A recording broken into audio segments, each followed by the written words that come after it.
Hi everyone, this is Marilyn from the CDL Sustainability team. Hope everyone has been staying safe and well. Welcome to CDL's 12th Virtual SSA program, Gardening at Home with Weird and Wonderful Edibles and Charlotte Mei. Opened in 2017, the SSA is Singapore's first major 3P partnership space dedicated to advocacy, thought leadership, collaboration on climate action, and issues of sustainability. And due to the COVID-19 pandemic, we've continued with our advocacy through our virtual and social media platforms. We're pleased to present new partners, Joanna Chua, founder of Weird and Wonderful Edibles, and media personality Charlotte Mei with us today, who will teach us tips and tricks on seed selection, germination, soil and fertilizers, and even how to build your own home garden. So before we begin, please ensure that your microphone is muted and do take part in the discussion by sharing your comments or questions using the chat box function at the bottom of your screen, as the 3 most active participants stand a chance to win Weird and Wonderful Edibles gardening starter kits. The session will last around an hour and will be recorded and accessible on our CDL Sustainability YouTube page. So over to you now, Joanna. Hi, everyone. Let me just share the slides.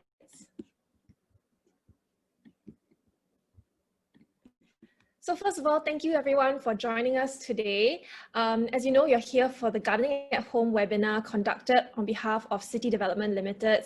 I'm Joanna, the founder of Weird and Wonderful Edibles, and today I'll be presenting the topic to you with Charlotte Mei. So by way of introduction, Weird and Wonderful Edibles was founded in 2016 to grow interesting organic herbs and edible flowers for local private chefs and bakers. The idea really was to cut down the supply chain by supplying locally grown tropical herbs and flowers, as opposed to asking chefs to import their flowers from overseas. The problem with importing was, of course, high freight costs as well as poor quality of produce. So the wider purpose was definitely to kickstart the gardening to table movement in Singapore, and also to introduce new and interesting varieties to the table. Currently now we sell small batch produce, gardening kits, gardening books, and we also give workshops and talks. So just to introduce Charlotte as well, she's on the panel for today. Charlotte's a nutritionist. She's a host, presenter, and sustainability advocate. She'll be talking to us today about her bokashi composting system, which is apartment friendly and is a very straightforward process. So we'll welcome her later. Just by way of introduction, farming developments in Singapore has been accelerating during this COVID-19 period. As some of you may know, Singapore has now the 30 by 30 aim, which is to produce 30% of its food by 2030. And as some of you also may have read on the news, in June, the government started to introduce its plan for more allotment gardens, as well as community gardens, and a huge $30 million grant for rooftop farming in Singapore. So there's definitely this movement towards edible produce and introducing more varieties of plants to Singapore and its consumers. All right, so just an example of some of the things that I grow on my rooftop. These are all fruiting vegetables. We also grow lots of leafy vegetables and herbs, as well as edible flowers. In total, my rooftop space is 20 meters by 7 meters, and it's about the size of 2 living rooms. So it's not too large, but we do compact a lot of our plants together. All right, so the first thing that I wanted to talk about today for this webinar is the fundamentals, soil type. So there are 3 types of soil: sandy soil, silt, and clayish soil. So can some of you just raise your hands? What is the most common types of soil that you guys see? If you agree with me, I usually see sandy soil sold in the nurseries. Do you guys raise your hands? People don't often sell clayish soil. Okay, so just to break down the types of soil, right? Sandy soil is formed when large rocks, they break down into smaller particles. And the reason for that is, of course, they rub against each other and there's friction.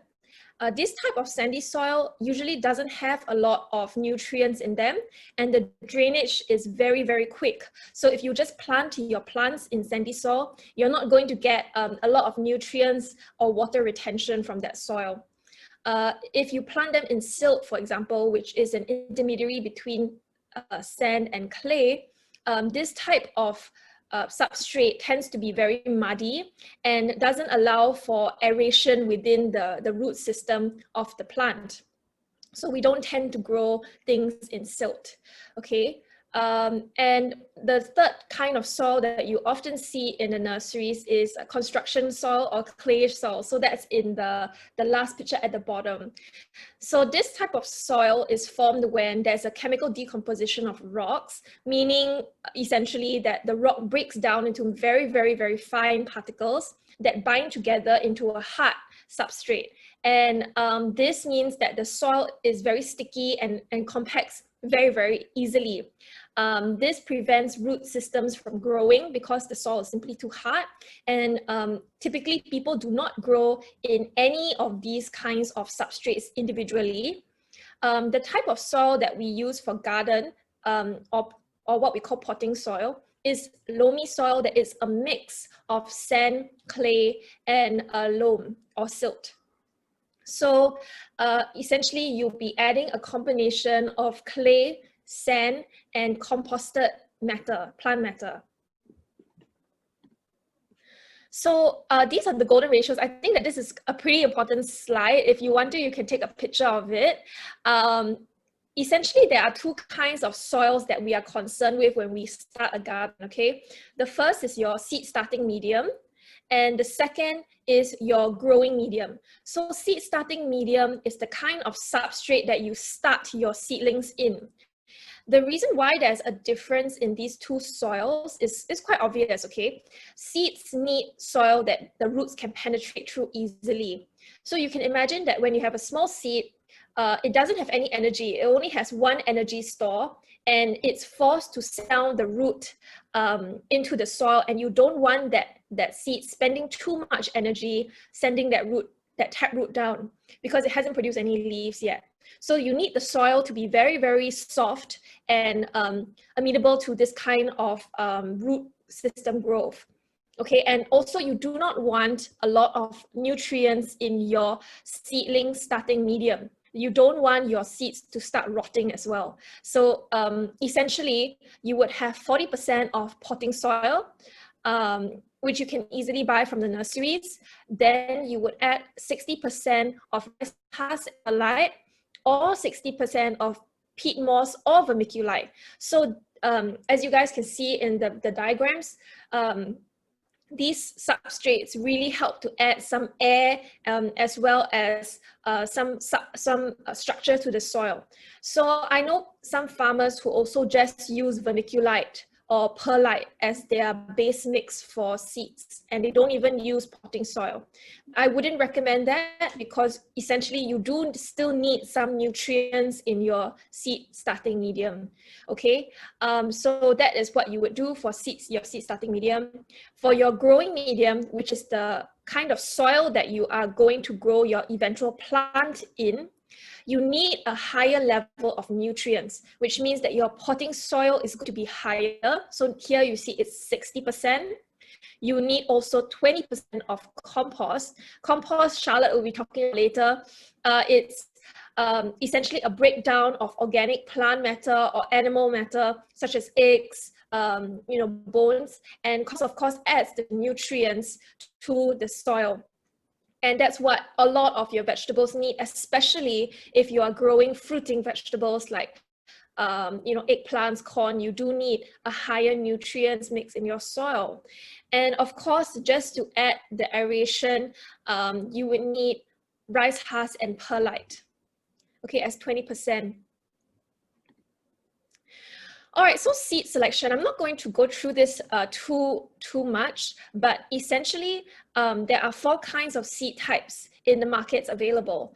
The first type is open pollinated seeds. So this means that these are seeds that are naturally pollinated by human hands, by wind, or by birds. So, a lot of the bean seeds, for example, are considered to be open pollinated or self-pollinated seeds. Okay, you have this idea of also heritage seeds, which means that these are open pollinated seed varieties that have been cultivated by a society for more than 100 years. And these become, seeds which are bred for specific qualities like taste or a visual, a visual attraction. And these are usually passed down within the community. Okay, and then we have in the more conventional types of seeds, which we tend to find in the nurseries here in Singapore, hybrid seeds. So hybrid seeds are essentially when you cross two types of plants, and you basically cross-pollinate them and you form a new type of plant. Okay, so if you imagine, for example, a plant with red flowers and a plant with white flowers, if you cross them, they'll have pink flowers. And that's essentially a hybrid plant, right? The seedling is a hybrid plant. And that's exactly what we've done. If you see in this picture below the seeds, you see the one at the bottom. You can see me holding this pink color flower. We've essentially hybridized that particular flower between a plant with red and white flowers. This is a balsam variety. So this pink flower is entirely new. We've created it, and it didn't exist before we hybridized it. Okay. Oftentimes, I know that many people don't know this, but oftentimes seeds that are hybrids have this thing called hybrid vigor, which means that they tend to grow very, very quickly once they are planted. Okay.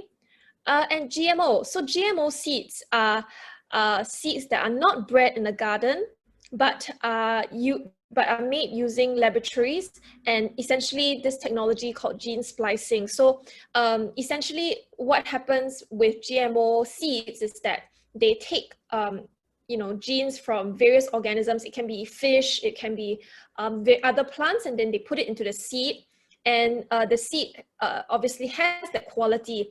So I understand that gene splicing has been done for tomatoes, for example, to make them more cold hardy or cold resistant. So they take genes from salmon and they put it into tomatoes.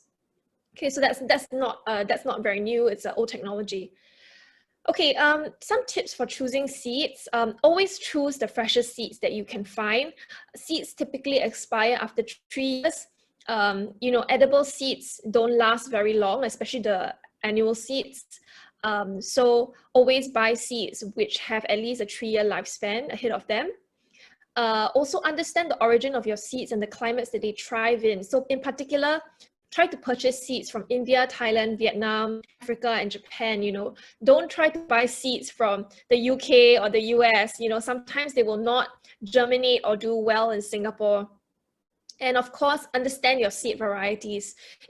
Beginner gardener, you want to be purchasing seeds that tend to be more weedy and do well with less attention. So we'll be talking about the kinds of varieties that you can grow if you're just starting out in the next, in a few slides after this.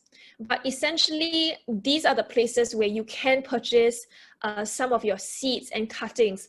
Okay, so I'm just going to leave this slide here for a while in case you want to take a picture.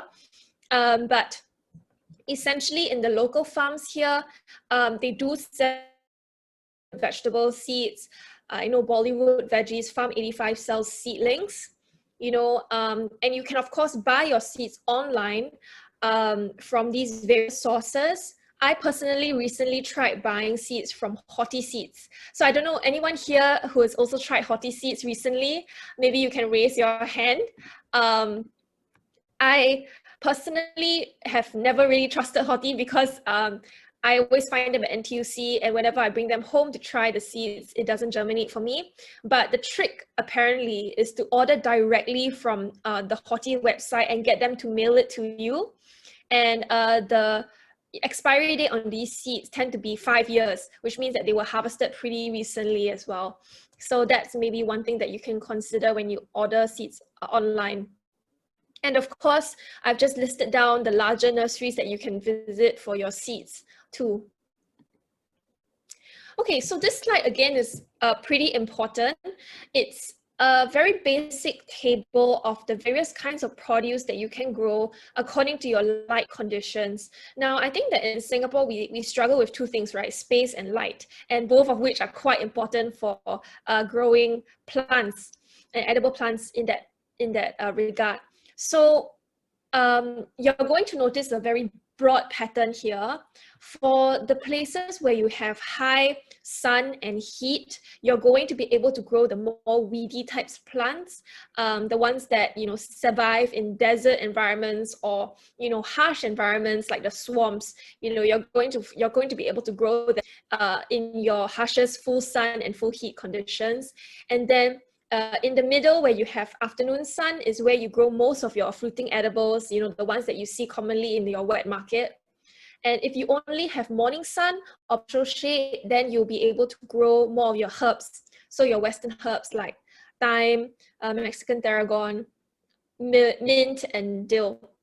Okay, so just to run through some of the plants, for example, full sun and heat, and you have poor soil, you can grow things like tapioca, watercress, salt of coriander, torch ginger. All these survive in very bad and poor soil. So even in construction soil, they will survive.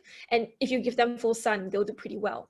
Okay, if you have better quality soil, but a lot of heat and sunshine, you can grow things like sweet potato, tropical spinaches, as well as okra. So these tend to be, of the Brazilian or the African varieties. And they tend to tolerate a lot of harsh weather conditions. So, in community gardens, which people don't tend to every day, they tend to grow these types of produce. And yeah, just to note something, with the fruiting edibles, you do need a better type of soil. So you would expect to grow them in your loamy type of soil with afternoon sun. And a lot of these plants like radish, cucumbers, eggplants, pumpkins, they do need a little bit of heat from the afternoon sun in order to flower and do well.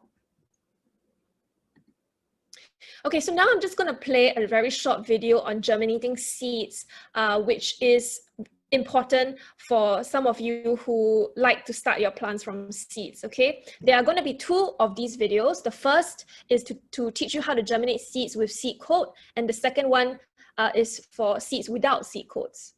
Okay, so I'm just going to play the video. The most basic skill for any gardener to grasp is how to germinate seeds. Seeds come in all shapes and sizes. There are small tiny seeds belonging to plants like bok choy and marigold that do not really require a very special method of germination. For such small seeds, gardeners often scatter them over damp soil and then cover them with a very thin layer of potting soil or compost to kickstart the germination process. However, plants which have thicker seed coats on them, such as loofah, gourds, and pumpkins, these types of seeds need special treatment, such as the removal of the seed coat to ensure good germination rates. And in this video, we are going to talk about how to remove the seed coat to expose the endosperm and kickstart the germination process for these types of seeds. As you can see here, I've got a bitter gourd seed and I'm pointing towards the pointed tip of the seed as opposed to the blunt end of the bitter gourd seed. The place where you're going to cut off the seed coat is at the tip of the seed. So we do that very carefully using a pair of scissors, and the point is to remove the seed coat to expose the white layer underneath. And so you slowly chip away the seed coat. It should come off quite easily, and I'm using my nail to remove it. Once that is done, you're going to see this white structure, which is called the endosperm, and this is where your root is going to sprout from. We're going to repeat the same process with our fuzzy melon or gourd seed. Many of the bottle gourd seeds will look like this, and what I'm doing here again is removing the tip of the bottle gourd seed. You can tell that that's the sharp tip again. And the endosperm is exposed. So here's an illustration of what they should look like before germination. Again, I've done the same thing for this loofah gourd seed. The next thing that you'll do is put them in clean, damp paper towels and plastic boxes.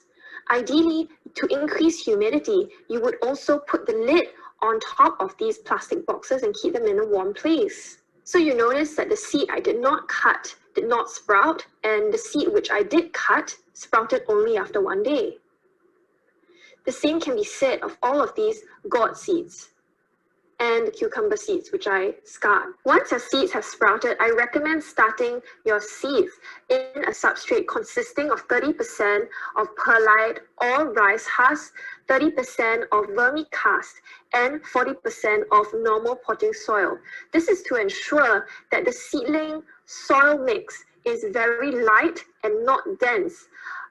Light soil allows for roots to form very easily from the seeds, and this allows the seeds to produce roots without having to expend that much energy.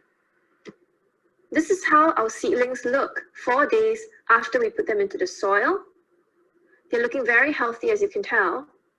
And now we're going to put them into bigger pots to allow them to grow larger root systems. We are using the same kind of soil mix solution that I mentioned previously. And I'm just digging a hole so that they can be slotted in easily. And we basically compact the soil around the plants. I've done this for a few other pots, which I'm just going to show you. And that's how we leave them aside to get bigger.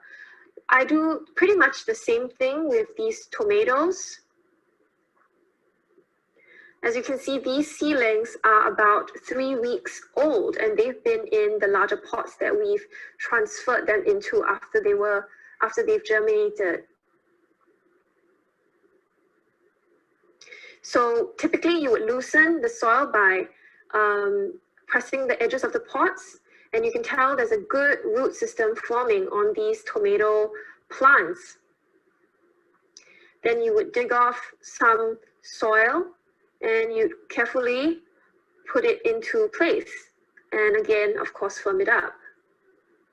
So I repeat the process with the other seedlings.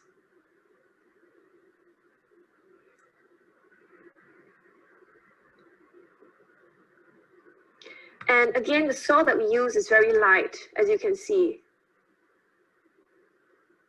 Again, loosening up the pot, and you can see huge root mass on these plants. So you only want to transplant your seedlings or your plants when you realize they have a good root system. And finally, we are done with this pot, and we expect these tomato plants to fruit within these large pots. Here we are 2 months after putting in our first seed, and we have tomato fruits.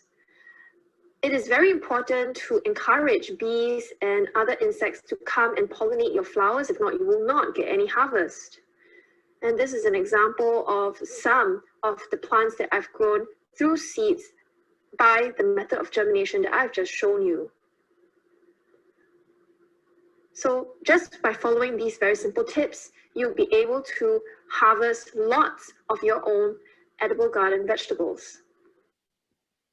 Okay, so I'm just going to now briefly bring you through the other slide. The most basic skill for any gardener to grasp is how to germinate. As alluded to in the previous video, to germinate smaller seeds like zinnia, which I'm holding up now, and marigold in the bottom of this frame, as well as bok choy, all you need to do is put them in a wet paper towel, or you could direct sow them. Now, I'm going to show you the wet paper towel method in this video. So you would just prepare your potting soil and your vermicompost, as well as your rice husk and perlite. You then water down this substrate to ensure that air comes out and to, of course, dampen the soil. And then you take your seeds, which you've germinated in the wet paper towel, and you would put them into the soil. And after 2 days, this is what would pop up. Once you wait for 2 months, you'd get a beautiful garden full of marigolds, zinnias, torrenias, as well as balsams, all of which have smaller seeds, which you could use this wet paper towel method of germination or the direct soil germination method to achieve. As alluded. Okay, so that is our videos on seed germination. Now we are going to talk very briefly about fertilizer basics. And in this section, this is a very simplified version of the fertilizer needs that plants have.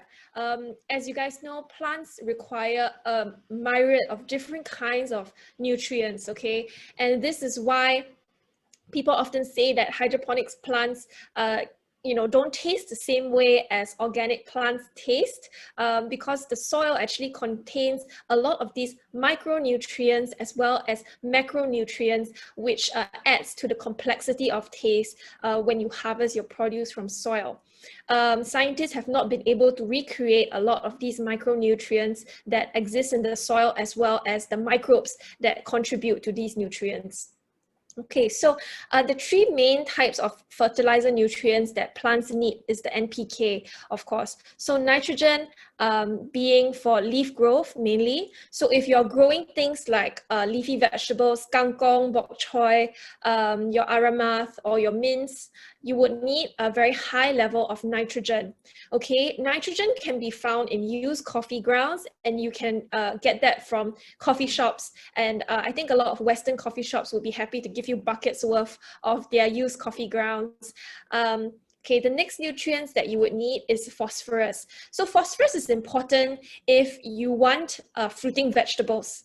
Okay, fruiting vegetables include things like cucumbers, pumpkins. You need a high level of phosphorus in the soil. Okay, because it produces the sexual organs for the plant, and it also aids in healthy root system development. So essentially, phosphorus is very important for the immunity, the general immunity of the plant. The source of phosphorus is often bone meal, fish emulsion, seaweed emulsion. And, I know some of you who are community gardeners or who have parents who garden may just see them using old fish from the markets or innards, from the fish market, and they just throw it into their soil and they mix it in. So this is a very traditional way of replenishing the nutrients in the soil. It does work. So for myself, at least, every half a year, we do go to the wet market and we do buy off all the bad fish from the stalls, and we just put them into all of our plots, and it does revive the soil quite a bit. So that's a tip for some of you. Of course, you can go the easy way out and buy fish emulsion, but purchasing old fish is quite a fun activity to do.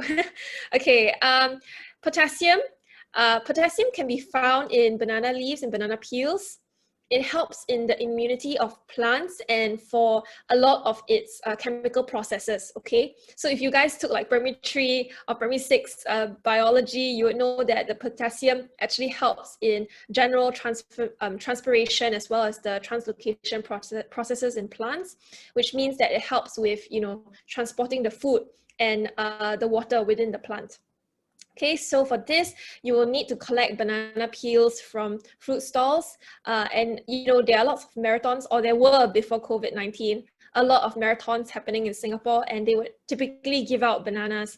So there is a very good community called Foodscape Collective that would help to distribute these banana peels after the marathons. So if you guys want to follow them, do give them a like on Facebook. Of course, you have your other micronutrients like calcium, which you can find in diluted milk, copper, and magnesium. So these types of nutrients essentially help with general plant immunity, and it prevents yellowing leaves and fungus infections. So that is something that you can consider using on your plants as well. Hi, Joanna. Just to cut in, we have a few questions from the audience. Sancho is asking, referring to your past video, is it suggested to transfer seedlings after it grows true leaves? What is the chance of survival when we transfer seedlings before that? So usually when we transfer the seedlings, we will wait till there are at least 3 or 4 true leaves.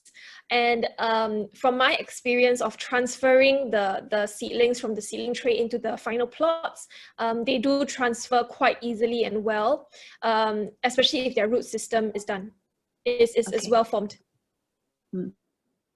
Thank you. And then Beverly Tan wants to know what is the light brown topsoil? Is it wood shavings or rice husks? And is that for making the soil more moist? Yes, so those wood shavings, I think Tracy replied, I did receive them from a local wood shaving company. They are a furniture making company, Zero. And what they do is they make furniture from wood that has been chopped down in Singapore. And they've passed me the shavings to use as mulch. So mulch is basically a cover for the soil and prevents the UV rays from hitting the soil directly, and it also protects a lot of the bacteria as well as microbes that grow within the soil, and the earthworms, of course. So that's why we mulch our plants. Thank you. And Carissa's asking, would mixing old fish into the soil lead to any pests or scavengers trying to dig up the fish? Yeah, so actually I've noticed that because this is a question that comes up quite often. I don't think that this is a particular problem in Singapore, at least.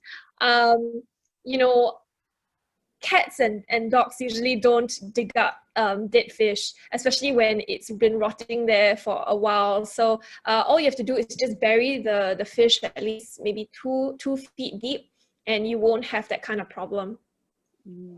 Okay, thank you. Okay, so I'm just going to introduce Charlotte, who will bring us through her composting guide. And yeah, over to you, Charlotte. All right, thank you so much, Joanna. I myself learned so much because this whole time, I mean, I have my garden as well, which I'm standing next to. So a lot of the time I've just been doing a lot of trial and error. So it's nice to finally learn, some theory to put into practice. Good morning, everyone, and thank you for joining us. Just to let you know, I am out on my corridor, so please bear with me if there are any natural noises like my neighbor's kids or like a lorry reversing. But anyway, yes, I'm here to share about my journey with composting, which I started a week before circuit breaker started. I actually started composting last year using the traditional method of browns and greens and the layering method, but that somehow did not work out for me. I also live in an apartment, so I do have some spatial constraints. But I recently learned about bokashi bins. So this method of composting is called bokashi, and it's very apartment friendly. It's very neat. You don't need a lot of space, and it's odorless.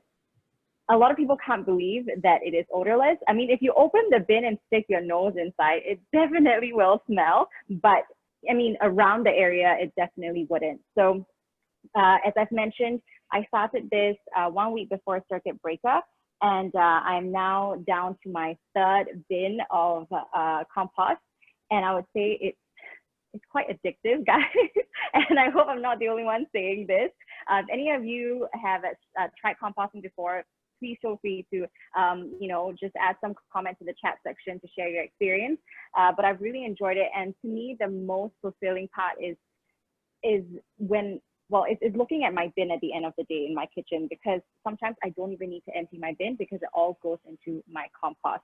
So I'll walk you through the process. I'll walk you through what you can put into these compost bins and what it looks like. So I am going to now turn off this video here so that you can look at my bins. So I'm just gonna give you a few seconds. Yeah, okay, so now it's spotlighted. You just see my bin here. So I'm just gonna open it up. This is the one that I'm working on right now. This is all the fruit peel, vegetable peel, and you can see I actually put in some tea bags as well, but you must make sure that the tea bags are compostable. And I've saved some of my fruit peel that I've eaten over the last few days. So all you want to do is just put it in, and it's super straightforward. I don't even chop mine up very thin. Even my eggshells, I kind of leave it whole. It's completely fine. And then what you want to do at this point is to just mash everything down. I'll share with you in a bit where I got this bin from, but basically this is the process. It's super simple. And then you just need to shut it tight. Shutting it tight is really important because this is an anaerobic process, meaning that there shouldn't be any oxygen entering the bin. So I'm just going to show you what it looks like. I would say this is 6 weeks after it's filled. So once it's filled to the top, you want to shut it, not touch it for 6 weeks until it's airtight. And this is what happens. So I hope none of you have squirmish, but this is white mold, and that is what you want to grow. Anything that's green and blue will not be a good sign, but as you can see, my orange peels are there, my avocado skins, and it smells completely okay. Like I am talking, I'm breathing normally here, and all I want to do is just wait for that. I mean, this is actually fine to proceed to the next step, which I will bring you through in a bit, but you can also leave it as it is. The longer the better, basically, because it is fermentation after all. And then what happens is, sorry, let me just bring this a bit lower. What happens at the end of it is this. So what you want to do after, well, what I just showed you, what you want to do is create a soil factory. So a soil factory is basically a layer of normal soil. I just use old potting soil, and then the compost, and then another layer of soil. I let it sit for about 3-4 weeks, and look, this is what you get. And I don't see any solid pieces. Okay, maybe I see, like, I don't know what this is. Maybe it's an avocado skin. I also threw in, let me look for it, an old bamboo straw. And I mean, that's going to take years to break down, but I'm just basically mixing it all together.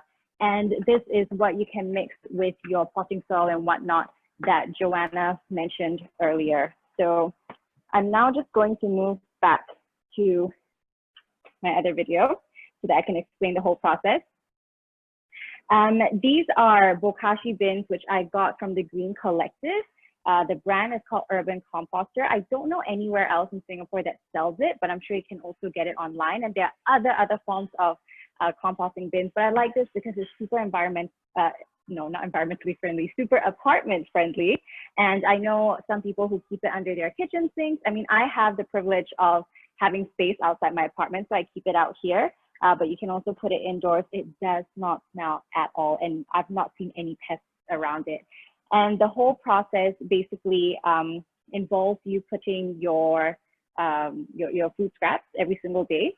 And then there is a bottle of compost accelerator that you just have to spray on it. These are enzymes that basically help it break down and help the white mold grow.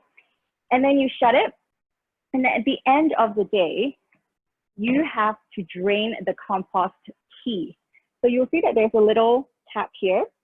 And what happens is that as everything breaks down, it releases liquid. And this liquid is actually super, super potent. You can use it to clean your drains, but you can also use it to water your plants. But you must dilute it 1 to 100, and that's how potent it is. So what I do, I actually didn't even have, like I don't have that many plants to use it up in, but I've just used old like wine and tonic water bottles to fill it up with. And I mean, sometimes I give this away to friends. Sometimes I just pour it down the drain. There's no harm in doing that anyway. And it's a good way to use up old glass bottles as well. So that's the whole process. And what I love about the bokashi bin is that you can put almost anything in it. You can actually also put dairy and meat.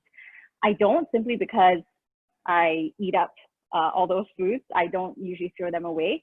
But you don't want to put too much of that. I would say that 80% you want to keep it either fruits or vegetables. You can also put in, what else can you put in? Yeah, basically dairy and meat that usually you can't put in you can't put in traditional compost bins. You can also put in cooked food as long as it's not too oily. Someone just said bokashi bin. Yes, that is how it is spelled.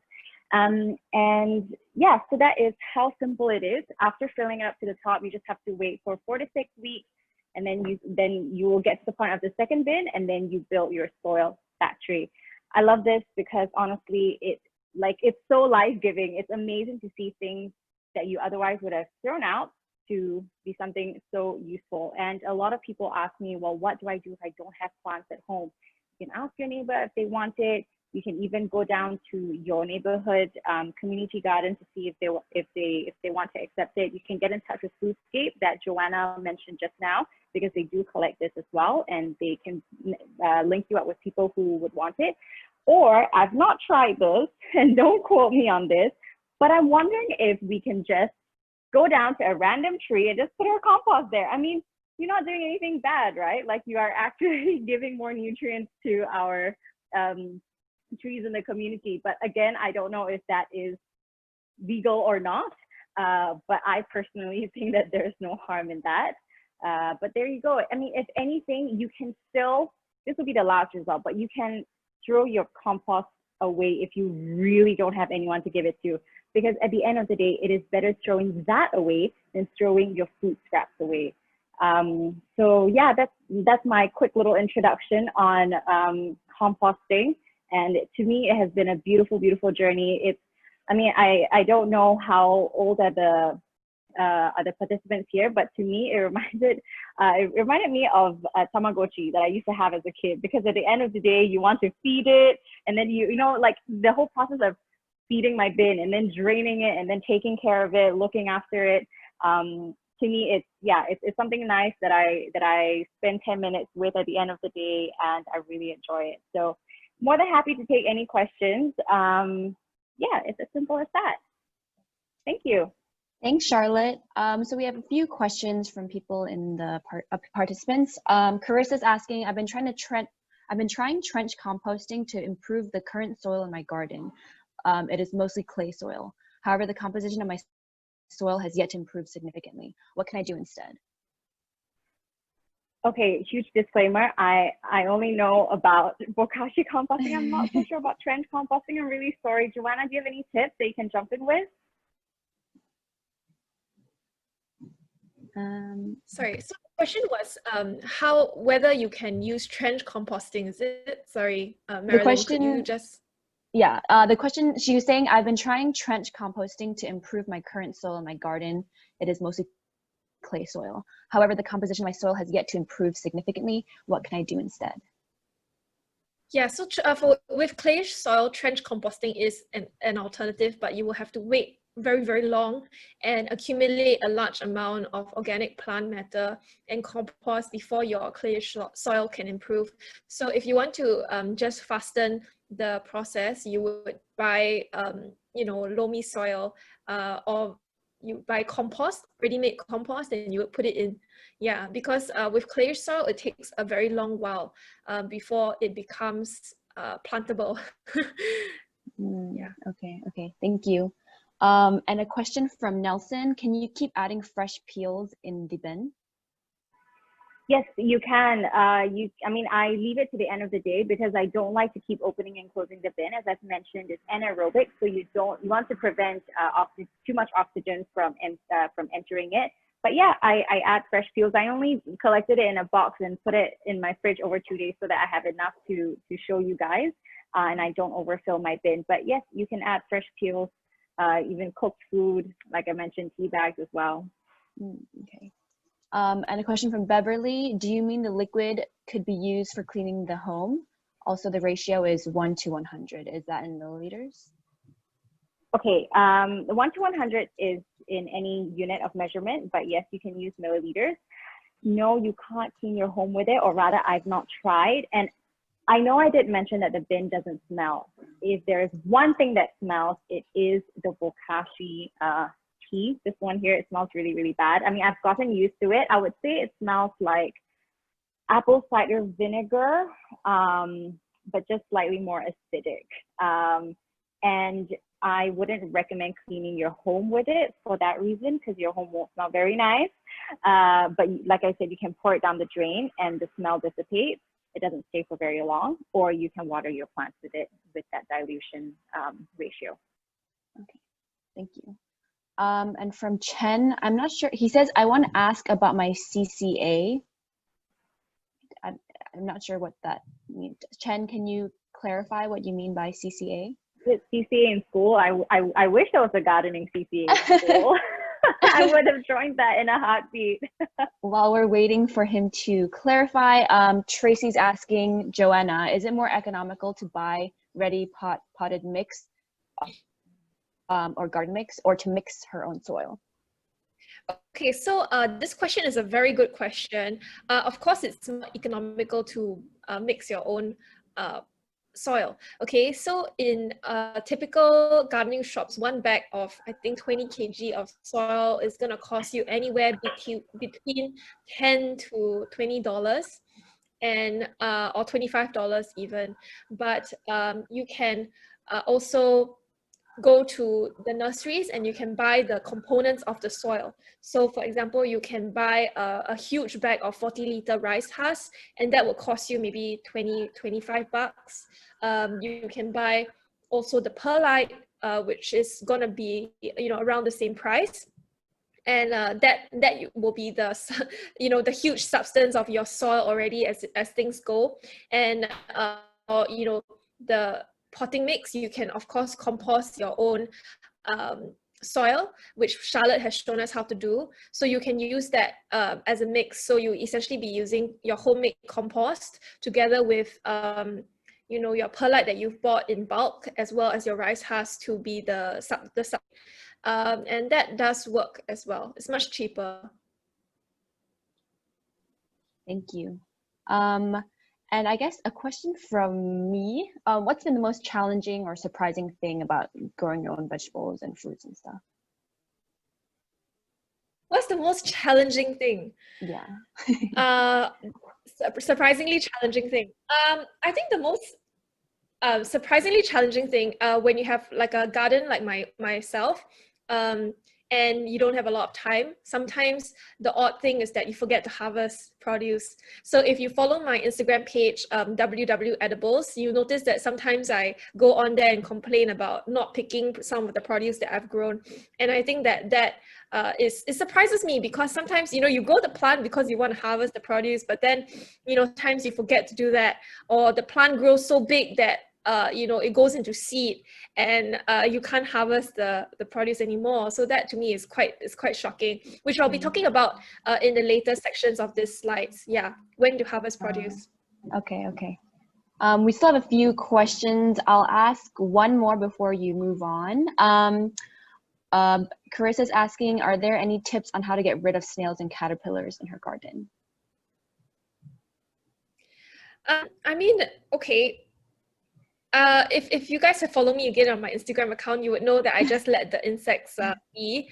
So snails, yeah, you can use beer traps, which means that you fill a cup of, you know, just a plain plastic cup with beer, and you bury that in the soil halfway. What happens is that at night will go in and drink the beer, and they'll actually just drown. So that is it's a trap for snails, and a very effective one if you're not squirmish. And for caterpillars, really the of caterpillars you have in your garden, you know, unfortunately the truth is that you would just want to pick them off, right? You wouldn't want to spray your produce with insecticides, because then you deter the beneficial insects from coming in, like ladybugs and other animals which eat the pests. So for caterpillars, because they are larger, you would want to handpick them off your plants. Okay, thank you. Yeah. Okay. Yeah. Okay, so thanks so much, Charlotte, for that and for the questions from everyone. I think they were very helpful. Okay, so I think we should just go into the last section of the slides. There are just 2 more slides, and they're going to be about important tips, such as when to grow your produce. So in Singapore, we think that there are no seasons, and you know, we can grow our produce at any time of the year, but that typically isn't true. Most plants are annual plants, meaning that they have a 3 to 4 month growth cycle. These include things like beans, pumpkins, okra, corn, cucumber, etc. What this means is that from seed all the way to when the plant dies. Okay, herbs have a shorter lifespan of 2 to 3 months, after which they will go into seed. To ensure that you have a constant supply of fresh produce from your home garden, you would want to be sowing seeds every 1.2 to 2 months. Okay, and avoid sowing seeds when the weather is expected to be very wet, i.e. heavy rainfall, because this actually promotes the rotting of seedlings and the breaking of seedlings.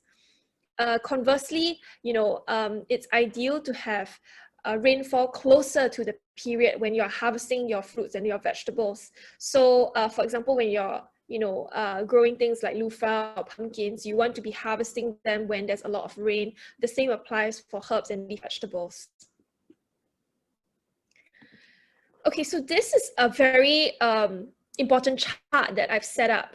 Okay, you can feel free to take a picture of it. And this is essentially a chart guiding you when to grow certain types of plants. Okay, to just bring you through organize this chart, you're going to see at the top above the bold line the types of seeds that you want to start and sow for the month. Okay, and then you're going to see the bold line which brings us through the various phases of your garden. So at the start of January, for example, would be the soil regeneration stage. In March, it would be your heavy production period where you grow a lot of the produce. And then in June, you would experience typically what we call the production dip and recovery from the soil. And in September, you would be conditioning your soil for the next growing cycle. Okay, and then below this bold line, we're going to talk you through the various kinds of produce that you'll be harvesting and growing across the year. Okay, so I'll just bring you through the stages very briefly. So let's say we start our garden in January. The first thing that you want to grow are your beans, long beans, short beans, mung beans, and butterfly peas, your marigolds, and your cucumbers. So if you guys follow me, it's the section, we're talking about the section below the bold line for January. And essentially the reason why you're growing these kinds of crops is because you want to regenerate the soil. Beans are legumes and they actually introduce a lot of nitrogen from the air, they suck it up and they put it down into the soil through nitrogen fixing bacteria in the roots. And this actually replenishes the health of the soil and increases the microbial life in the soil. Marigolds them at the start of our growth cycle because they actually deter a lot of pests from entering the garden, and they also release a kind of toxin which prevents the growth of root nematodes. So root nematodes are one of the most vicious pests that you can find in a garden. They will attack the root systems of plants by burying into the roots and causing knot-like structures to form. So you want to avoid that at all costs in your garden by growing marigolds at the start. And at the same time, if you look above the bold line, you will see what seeds you start sowing. Okay, your pumpkin and gourd seeds. You will also start sowing your leafy vegetable seeds at a later stage of closer to March. And which is your heavy production period. So during the heavy production period, you will be growing your fruiting vegetables like pumpkins, gourds that you see below, and your leafy vegetables that we have started seeds for. And of course, as the name suggests, at this period of time, you will be growing all of the crops that require a lot of nutrients from the soil after you have conditioned it in January. Okay, so essentially this will be usually for us at least the March to June period is the most productive of the year. Okay, and after that you can imagine that your soil becomes slightly more depleted, and that brings us into June, which is the production dip and recovery period. So at this stage, right, you want to be only growing your smaller fruiting vegetables like okra, eggplants, tomatoes, and of course, you need to still be growing your beans. So now we are in August, right, which is, and we are in the production dip and recovery stage. So if you guys follow my Instagram, you'll see that currently we are growing things like the purple moon hyacinth bean. We are growing things like the lap lap beans and the sword beans. This is because the soil is extremely depleted at this stage. Last cycle we harvested, I think it was 8 or 10 pumpkins, huge pumpkins that were 2 kg each. And, lots of bottle gourds and the like. This season, we can't do that. We are keeping to smaller types of vegetables like tomatoes, okay, because the soil can't support it. And we've also been growing a lot of herbs to complement these smaller fruiting vegetables. So as you can see, you know, the line below, you know, we have been growing things like basils as well. So after the production and during the production dip and recovery stage, you will be growing a lot of your bean seeds and root vegetable seeds. So that's when you are starting to grow that, okay? And that brings us lastly, finally to September, which is the soil reconditioning stage. So at this particular stage, your soil is at the lowest point that it can be. And you need to grow crops that can tolerate this kind of low nutrient soil. So essentially, you would be introducing things like spring onions, gingers, sweet potato, tapioca, and carrots. You know, these are all root vegetables that don't require a lot of high nutrients in the soil. And of course, you'll be growing, again, your beans. So you will see very briefly, if you look at the chart before you, that beans are grown 3 seasons out of 4. And the reason for that is, of course, the nitrogen needs to be constantly replenished in the soil, okay, because it leaches out quite easily. So that is in sum how a gardening year would look for someone who's gardening in Singapore. I know that many of you may not have seen such a chart ever been made for Singapore gardeners, so I hope that this helps. Okay, so I think that this is the end of the presentation. You see some questions, so maybe we could go on to that. Marilyn? Okay, sure. I think a useful question answer that people would like to find out is which are the most low maintenance edible veggies that one can grow from a window planter in an apartment due to space constraints and neighbors who don't take kindly to plants and insects in the common areas? Okay, so it will be herbs, yeah. So it would be your herbs like mints, your basils. You don't even need soil to grow this. You can grow them in a mini hydroponic system. So you can even just put them in, you know, a sort of glass of water, and you can grow it from there. So you don't actually need soil. Other things would, of course, be stuff like your spring onions and your sweet potatoes, which you don't even have to buy seeds for. You can just go to your kitchen and start them immediately, in fact. Okay, that's useful to know.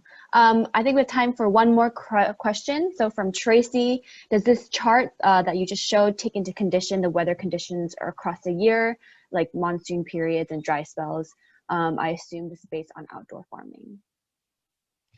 Yeah, so that is a very good question. Typically, in the past, which is like maybe 6 to 8 years ago, we would consider having a monsoon season and having things like a high rainfall at a certain period of time.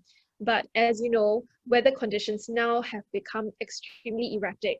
So even now in August, you know, just in August itself, we had dry weather and then 2 weeks of rain, and then now we're having intermittent rain amidst a very hot weather, right? So it's not accurate to say that we plant according to the seasons anymore. Rather, it's more of adaptive. So you would follow the weather forecast quite closely, but essentially the chart is more tailored towards your soil health rather than anything else. Okay. Thank you. So I think that's all the time we have for today. Thank you everyone for joining our 12th virtual SSA once again. A special thank you to Joanna and Charlotte for this robust and inspiring session. I hope everyone discovers their green fingers and single ways to enrich their homes and their diets. And congratulations to Sangtae, Beverly, and Jasmine for winning the World Weird and Wonderful Edible Gardening Starter Kits. So someone from my team will reach out to you shortly. And before you go, we'd like to take a quick screen grab of everyone on the screen. So if you can, please turn your camera and do a fun pose or just smile. And I will count down from 3. So 3, 2, 1. Okay, I think that's good. And as mentioned before, the session has been recorded and we posted on our CDL Sustainability YouTube page for your viewing. Look out for the details of our next CDSSA on our social media platforms. So thank you, everybody. Thank you, everyone.